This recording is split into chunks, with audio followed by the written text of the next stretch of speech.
안녕하세요. 토픽스쿨 안세입니다. 네, 여러분들과 이번에는 여러분 종합평가 구술 시험의 연습 문제를 한번 만들어 봤습니다. 그래서 여러분들과 함께 한번 풀어보려고 합니다. 1, 2, 3번은 중급 2에서 가져왔고요. 4, 5번은 한국사회 이해 기본과 심화에서 문제를 가져왔습니다. 여러분한테 조금이라도 도움이 되었으면 하는 마음으로 가져왔으니까 한번 열심히 해보겠습니다. 첫 번째 연습 문제입니다. 구술형 문제 1번에서 3번은 아까 말씀드렸듯이 중급 2에서 그 내용을 가져왔습니다. 읽기로 시작을 하겠습니다. 의학기술의 발달로 인간의 기대 수명은 과거보다 크게 늘어났지만 현대인들은 여전히 여러 질병에 시달리고 있다. 암이나 고혈압, 당뇨병 등은 현대인들이 많이 걸리는 병으로 흔히 생활습관병이라고도 불린다. 이는 이들 질병의 직접적인 원인이 확인되지 않았지만 잘못된 생활습관과 밀접한 관련이 있기 때문이다. 예를 들어 암은 한국인의 사망 원인 1위를 차지하는 병이다. 암의 원인으로 다양한 요인이 있지만 흡연, 음주, 스트레스, 잘못된 식습관, 운동 부족 등이 영향을 주는 것으로 알려져 있다. 고혈압이나 당뇨병 역시 기름진 식사, 탄수화물과 소금의 과도한 섭취, 인스턴트 식품의 섭취 등과 관계가 있다. 이들 질병에 어떻게 대처해야 할까? 전문가들은 적절한 치료를 받되 생활 습관을 바꾸도록 권하고 있다. 즉, 균형 잡힌 식사와 규칙적인 운동을 해야 한다는 것이다. 식사는 규칙적으로 골고루 알맞게 해야 한다. 물은 충분히 섭취하되 술이나 담배는 제한하는 것이 좋다. 운동의 경우 일주일에 3일 이상 꾸준히 해야 한다. 가령 하루에 만보 걷기 운동은 성인병 예방에 도움이 된다. 우리가 예전에는 이제 성인병이라고 했고요. 지금은 이름이 바뀌어서 생활습관병이라고 하는 그 병들 세 가지에 대해서 나오죠. 암과 그 다음에 고혈압, 당뇨병. 그래서 여기 보면은 이 세 가지의 생활습관병, 왜 생활습관으로 인해 병이 생겼다라는 뜻이고요. 그래서 이들에 대처하는 방식에 대해서 나오는 것이 이 부분입니다. 암이나 고혈압, 당뇨병이 생활습관병으로 불리는 이유는 무엇인가요? 잘못된 생활습관과 밀접한 관련이 있기 때문입니다. 그래서 직접적으로 확인은 되지 않았지만 그런 거와 관련돼서 이제는 생활습관병이다 이렇게 이야기한다는 거고요. 생활습관병에 대처하기 위한 방법을 말해보세요. 보면은 이 부분에 있습니다. 균형 잡힌 식사와 규칙적인 운동을 해야 합니다. 이렇게 이야기하면 되겠습니다. 3번은 이제 여러분의 생각을 묻는 그런 질문이죠. 여러분은 생활습관병을 예방하기 위해 어떻게 관리하고 있는지 이야기해 보세요. 여러분의 그 식사 습관, 그 다음에 운동하는 방법에 대해서 이야기하시면 되겠습니다. 예를 한번 보여드릴게요. 이 중에 하나 말씀하셔도 되고요. 여러분의 생활 습관을 알려주셔도 되겠습니다. 저는 아침에 매일 조깅을 합니다. 그리고 저녁에는 과식을 하지 않으려고 노력합니다. 과식은 식사를 많이 하는 거죠. 그래서 저녁에는 가급적 먹지 않는 것이, 그리고 특히 야식을 먹지 않는 것이 건강에는 굉장히 중요하죠. 저는 일요일마다 등산을 합니다. 그리고 가까운 거리는 걸어 다닙니다. 여기에 이제 음식에 대한 부분을 추가해도 좋을 것 같습니다. 4번, 5번은 한국사회 이해 부분에서 나오는 질문이죠. 그래서 한번 해보겠습니다.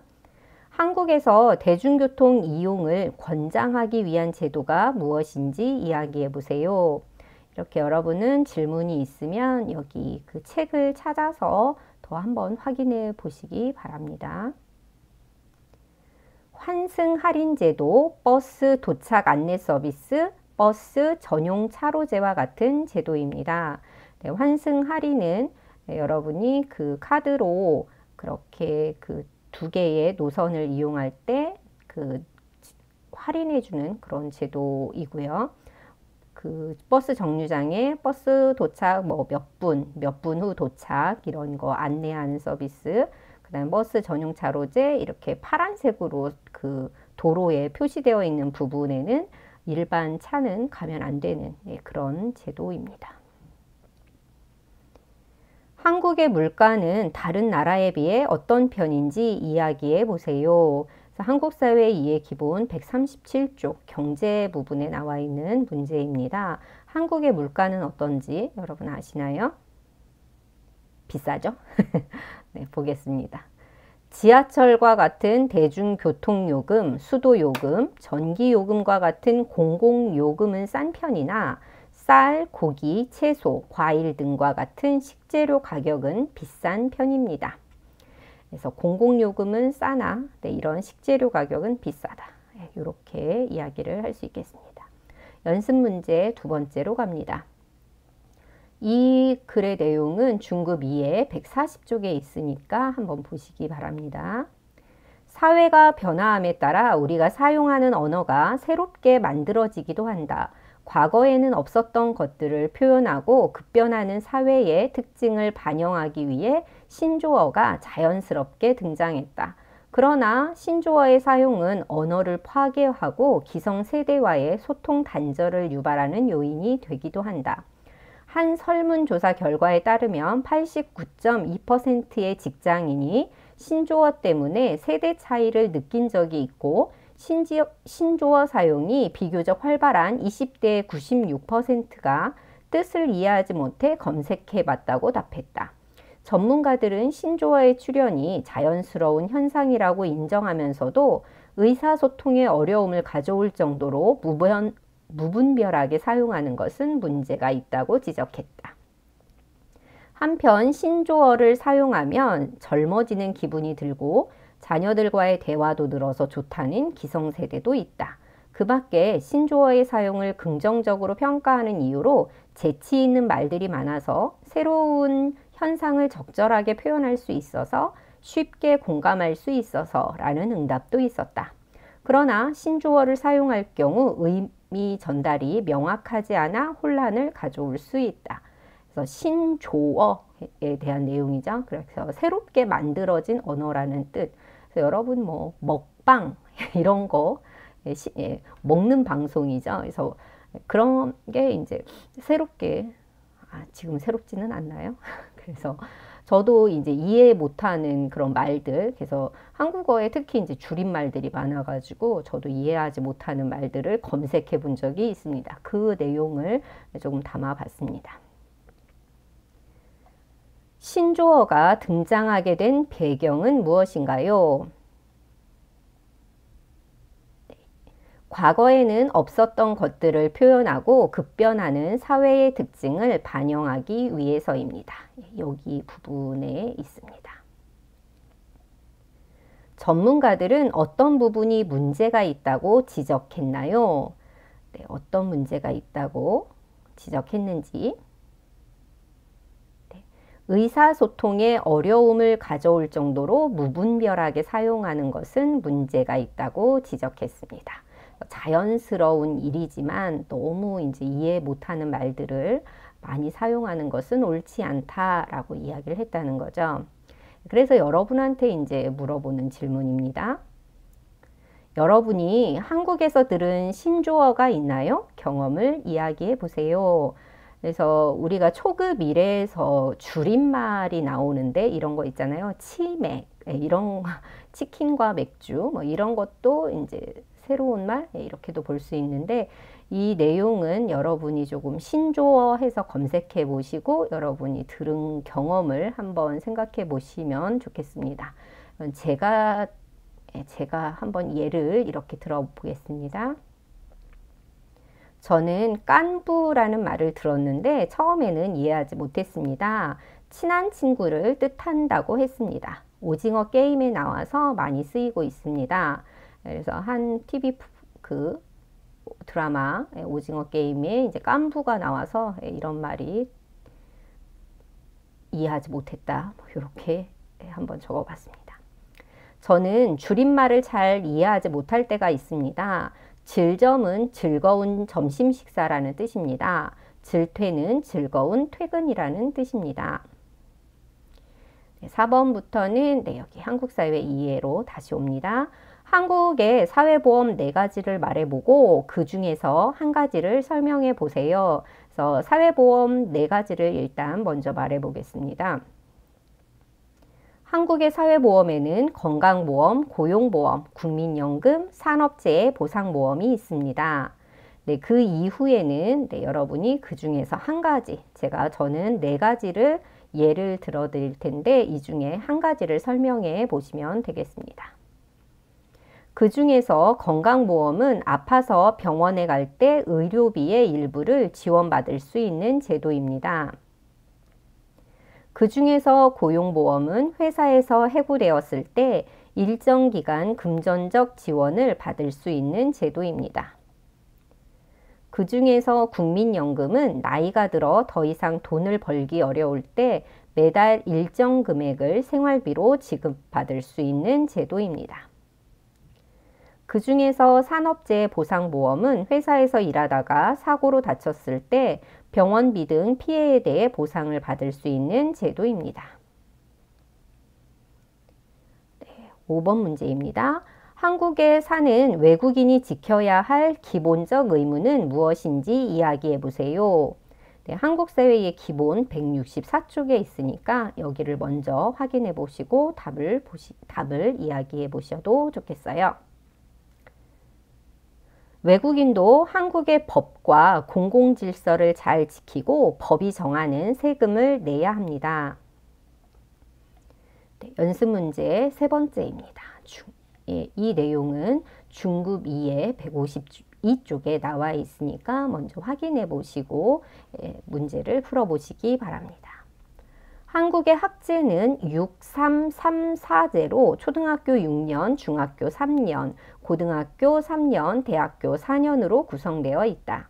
한 학년은 2개의 학기로 이루어져 있으며 1학기는 3월에, 2학기는 9월에 시작한다. 각 학기 사이에는 여름방학과 겨울방학이 있다. 초등학교 과정은 6년이다. 만 6세부터 초등학교에 다닐 수 있다. 중학교 과정은 3년이고 집에서 가까운 학교로 배정받게 된다. 초등학교와 중학교는 의무교육이며 무상교육이다. 고등학교 과정은 3년으로 무상교육을 받을 수 있다. 한편 이러한 공교육 과정 이외에 검정고시를 통해서도 초중고등학교를 졸업한 것과 같은 자격을 얻을 수 있다. 한국의 대학에는 4년제 대학과 2년제 또는 3년제의 전문대학이 있다. 전문대학은 직업과 관련된 전문기술을 주로 배운다. 대학의 입시 유형에는 수시 모집과 정시 모집이 있다. 학생들이 입시 결과에 만족하지 못하면 다음 시험에 대비하여 다시 공부하는 재수를 하기도 한다. 그래서 한국의 교육과정에 대해서 나와 있는 부분이고요. 아까 여기 4라고 있지만 여기 그 대학교의 과정은 2년도 있고 3년도 있고 4년도 있다. 이렇게 이해하시면 되겠고요. 초등학교 6년, 그래서 한국은 만 6세, 그래서 한국 나이로는 8살에 초등학교에 들어가게 됩니다. 그리고 한국의 학기는 3월에 시작하고, 요즘에는 졸업이 이제 1월로 많이 바뀌기도 했는데요. 졸업을 보통 예전에는 2월에 했었고 지금은 1월에도 하고 그렇게 되어 있고 각 학기에 여름방학, 겨울방학이 있는 그런 시스템입니다. 그럼 문제를 한번 볼게요. 한국의 학기는 어떻게 이루어져 있나요? 2개의 학기로 이루어져 있는데 1학기는 3월에 2학기는 9월에 시작합니다. 검정고시는 무엇인가요? 검정고시 여기 여기 검정고시 있죠? 이거에 대한 질문입니다. 초중 고등학교를 졸업한 것과 같은 자격을 얻을 수 있는 시험입니다. 그래서 우리가 초등학교 검정고시, 중학교 검정고시, 고등학교 검정고시 이렇게 해서 1년에 2번 정도 검정고시가 있습니다. 그래서 이 학교의 과정이 이제 의무교육 이 부분이 조금 많이 나오죠. 그래서 초등학교와 중학교 총 9년이 한국은 의무교육으로 되어 있다는 거. 그래서 다음 문제와 연결됩니다. 여러분 고향의 교육과정과 한국의 교육과정은 어떻게 다른지 이야기해 보세요. 이 부분은 조금 제가 찾기에는 조금 어려움이 있더라고요. 그래서 예가 많지는 않습니다. 2개의 나라 사례를 찾아왔고요. 여러분도 여러분의 나라의 교육과정이 한국과 어떻게 다른지 한번 해서 이렇게 이렇게 적어보는 그런 시간이 있었으면 좋겠습니다. 비교해 보세요. 이런 식으로 쓰면 된다라고 보시면 되겠습니다. 한국은 6334 학제인데 베트남에서는 5434의 학제입니다. 1학기는 9월 초에 시작하고 2학기는 설날 이후에 시작합니다. 베트남도 초등학교와 중학교 총 9년을 의무교육기간으로 지정하고 있습니다. 중국은 한국과 같은 6334 학제인데 한국은 3월에 입학하지만 중국은 9월에 입학합니다. 초등학교에서 중학교까지 9년 의무교육제를 실시하고 있습니다. 그래서 한국의 교육과정과 여러분 고향의 교육과정을 비교해서 그래서 한국은 이런데 본인의 고향은 이렇습니다. 그리고 학기가 언제 시작하는 게 조금 많이 나라마다 다르거든요. 그래서 이것도 아마 한국하고 일본만 3월에 시작하는 걸로 알고 있어요. 그래서 여러분 나라는 어떻게 시작하는지, 그다음에 의무교육제가 있는지 이런 부분을 비교하시면 되겠습니다. 한국의 높은 교육열이 한국 사회에 기여한 긍정적인 평가는 무엇인지 말해보세요. 기본에 63쪽에 있습니다.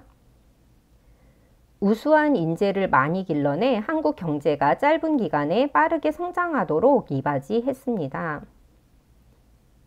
재판과 관련한 비용이 많이 들기 때문에 경제적 형편이 어려운 경우 어떤 도움을 받을 수 있는지 말해보세요. 이것도 기본 과정에 191쪽에 있으니까 한번 보시기 바랍니다. 대한법률구조공단의 도움을 받을 수 있습니다. 무료로 법률 상담, 재판 상담, 소송 대리 등의 지원을 받을 수 있습니다. 이렇게 종합평가 구술시험을 연습해보는 첫 번째 시간이었고요. 이어서 다음 시간에는 이어서 그 정도의 문제량을 한번 또 살펴보도록 하겠습니다. 여러분 수고하셨습니다.